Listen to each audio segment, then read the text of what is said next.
ایک بار کا ذکر ہے، ہندوستان کا ایک مشہور بادشاہ کا نام جلال الدین اپنی انصاف پسندیدہ اور حکمت کے شاندار ترتیب کے لیے مشہور تھا، مگر ہر کامیابی کے پیچھے دشمن چھپا ہوتا ہے، اور اس کی حکومت میں بھی ایک راز جو لوگوں کو معلوم نہیں تھا۔ بادشاہ کے پاس ایک وفادار اور بہادر سپاہی تھا جس کا نام زبیر تھا۔ زبیر صرف ایک سپاہی نہیں تھا بلکہ بادشاہ کا سب سے بڑا رازدار بھی تھا۔ اس کی عقل مندی اور دلیری کی مثال پوری ہندوستان میں دی جاتی تھی، مگر زبیر ایک ایسی راز کا حفاظت کر رہا تھا جو کسی کے سامنے آ جاتا تو پوری سلطنت الٹ جاتی۔ بادشاہ جلال الدین کی حکومت کے 12 سال گزرے ہیں۔ لوگوں نے دیکھا کہ بادشاہ اب تک شادی نہیں کر رہا تھا اور نہ ہی اس کا کوئی وارث تھا۔ لوگ گمان کرتے کہ بادشاہ کے پاس کوئی جادوئی یا طاقت ہے جو اس کی حکومت کا مضبوط کرتی ہے، مگر اصل بات کچھ اور تھی۔ ایک رات زبیر کو بادشاہ نے اپنے پاس بلایا اور کہا، زبیر، وقت قریب ہے، اب تجھے میرا سب سے بڑا راز سمجھانا ہوگا اور اس کا حل ڈھونڈنا ہوگا۔ زبیر حیران ہوا۔ اس نے کہا، بادشاہ سلامت، جو بھی حکم ہو آپ کا غلام جان نثار کرے گا۔ بادشاہ نے کہا، مجھے ہر چند برسوں سے ایک بھوت کا سامنا کرنا پڑ رہا ہے۔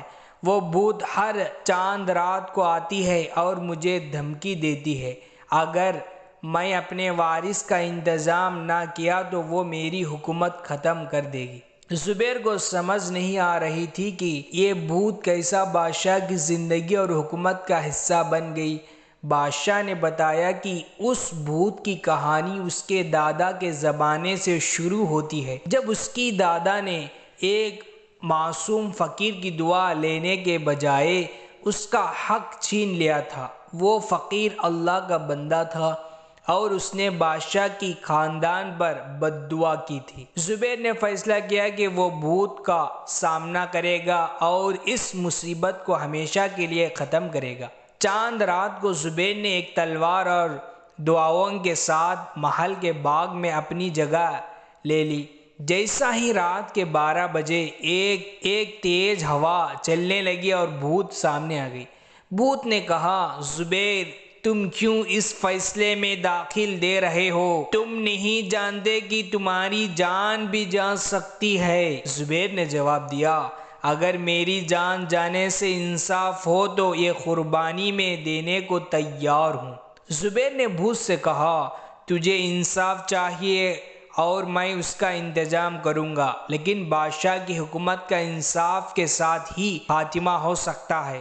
بتا تجھے کیا چاہیے؟ بھوت نے کہا، مجھے بس ایک معافی چاہیے جو بادشاہ کے دادا نے مجھ سے نہیں مانگی۔ زبیر نے بھوت کو سمجھا کر دعا کرنے کو کہا۔